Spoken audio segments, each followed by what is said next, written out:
Assalamualaikum warahmatullahi wabarakatuh.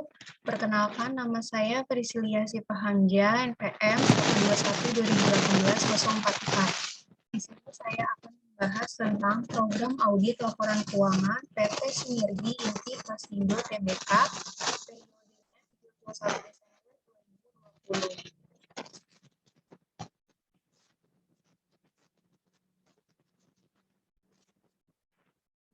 Untuk pembahasannya, yang pertama itu ada pendahuluan, isinya latar belakang kantor akuntan publik, latar belakang perusahaan, dan juga tinjauan pustaka. Untuk yang kedua, ada pembahasan, isinya prosedur dan program audit perusahaan, dan yang ketiga ada kesimpulan. Yang pertama itu bab 1, pendahuluan, latar belakang kantor akuntan publik, Heliantono dan rekan. Kantor akuntan publik, Heliantono dan rekan berdiri sejak 1996. KAP Heliantono dan rekan adalah kumpulan para profesional publik bergerak pada bidang jasa akuntansi, konsultasi manajemen dan audit yang beralamat di Plaza Aminta Lantai 7, Jalan TB Cimatupang, Kapling 10, 04 Jakarta. Sejak tanggal 3 Mei 2001, KAP Heliantono dan rekan telah memperbaharui izin usaha KAP dari Menteri Keuangan Republik Indonesia nomor PEP-nya 093-KM-6-2001 dan telah menjadi anggota dari organisasi audit asing atau OAA Parker Randall Internasional. Sejak 26 April 2006, KAP Heliantono dan rekan sudah memiliki cabang di Bandung. 12 Desember 2012 memiliki cabang di Semarang, tahun 2013 memiliki cabang di Surabaya dan di Bekasi. Dan tahun 2016 memiliki cabang Heliantono dan rekan di Sidoarjo. Ruang lingkup kegiatan kantor akuntan publik Heliantono dan rekan adalah melakukan pekerjaan jasa audit akuntansi, perpajakan, konsultasi manajemen, dan sistem informasi manajemen sesuai dengan anggaran dasar perusahaan. Untuk profil KAP-nya, KAP Heliantono dan rekan didirikan pada tanggal 11 Juli 1996, terdiri dari para profesional terpilih dan bergerak dalam bidang jasa asuransi, akuntansi, perpajakan, jasa keuangan, dan jasa manajemen. Sejak tanggal 3 Mei 2001, KAP Heliantono dan rekan telah memperbarui lisensi usaha dari Menteri Keuangan Republik Indonesia dan telah berafiliasi dengan Badan Akuntan Publik Britania Parker Randall Internasional.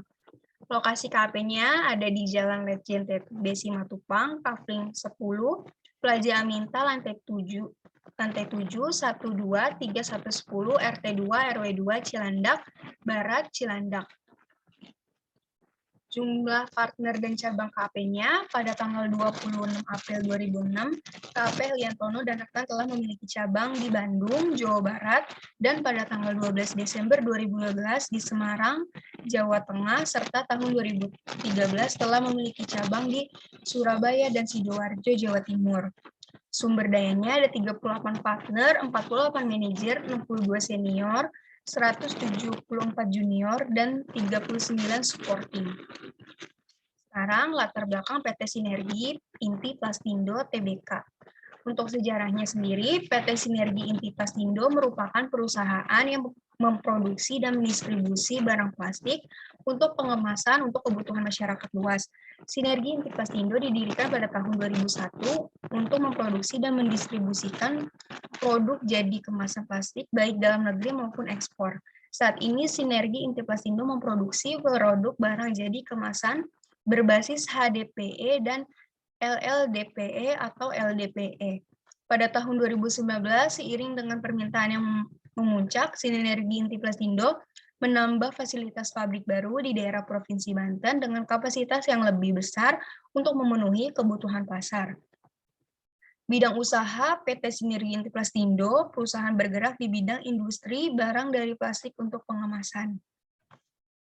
Di sini ada pemegang saham PT Sinergi Inti Plastindo Tbk, yaitu pemegang sahamnya ada PT Tanindo Mega Pasifik, Erik Budi Setio Kurniawan, dan juga masyarakat atau publik.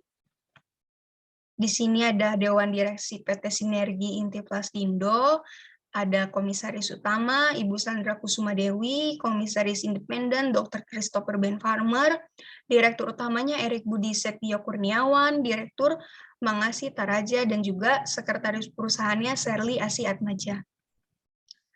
Selanjutnya ada tinjauan pustaka, definisi auditing. Menurut Arens dan James, 2004, halaman 1, pengertian auditing adalah pengumpulan serta pengevaluasian bukti-bukti atas informasi untuk menentukan dan melaporkan tingkat kesesuaian informasi tersebut dengan kriteria-kriteria yang telah ditetapkan.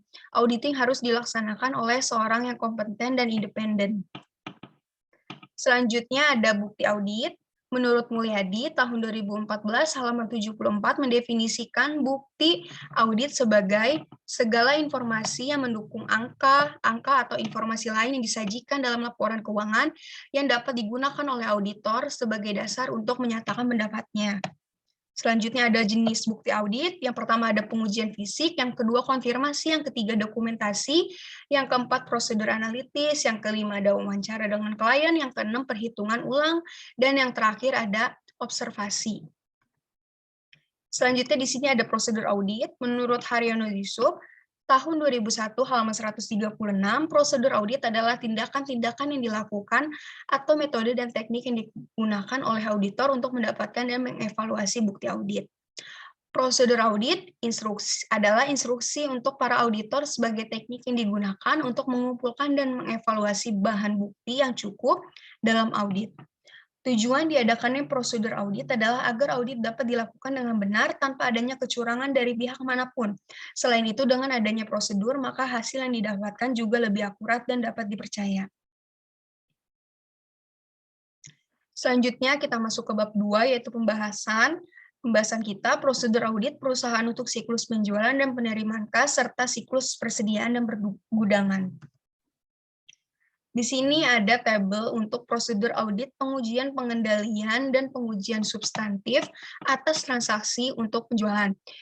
Di sini di tabelnya ada isi tujuan audit transaksi, pengendalian kunci, pengujian pengendalian, defisiensi, dan juga pengujian substantif atas penjualan. Ini masih lanjutannya. Dan selanjutnya yang kedua itu ada prosedur audit, pengujian, pengendalian, dan pengujian substantif atas transaksi untuk penerimaan kas. Di tabel ini berisikan tujuan audit transaksi, pengendalian kunci, pengujian pengendalian, defisiensi, dan juga pengujian substantif atas transaksi. Selanjutnya ada lanjutannya dari tabel sebelumnya. Selanjutnya ada prosedur audit pengujian substantif atas rincian saldo untuk penjualan dan penagihan atau penerimaan kas. Tujuan audit saldo dan program audit untuk siklus penjualan dan penagihan piutang usaha PT Sinergi Inti Plastindo. Di tabel ini ada tujuan audit yang berkaitan dengan saldo dan juga ada prosedur auditnya. Selanjutnya ada bab 3, yaitu kesimpulan. Isi dari kesimpulannya yaitu PT Sinergi Inti Plastindo merupakan perusahaan yang memproduksi dan mendistribusi barang plastik untuk pengemasan untuk kebutuhan masyarakat luas. Sinergi Inti Plastindo didirikan pada tahun 2001 untuk memproduksi dan mendistribusikan produk jadi kemasan plastik, baik dalam negeri maupun ekspor. Saat ini Sinergi Inti Plastindo memproduksi produk barang jadi kemasan berbasis HDPE dan LLDPE atau LDPE.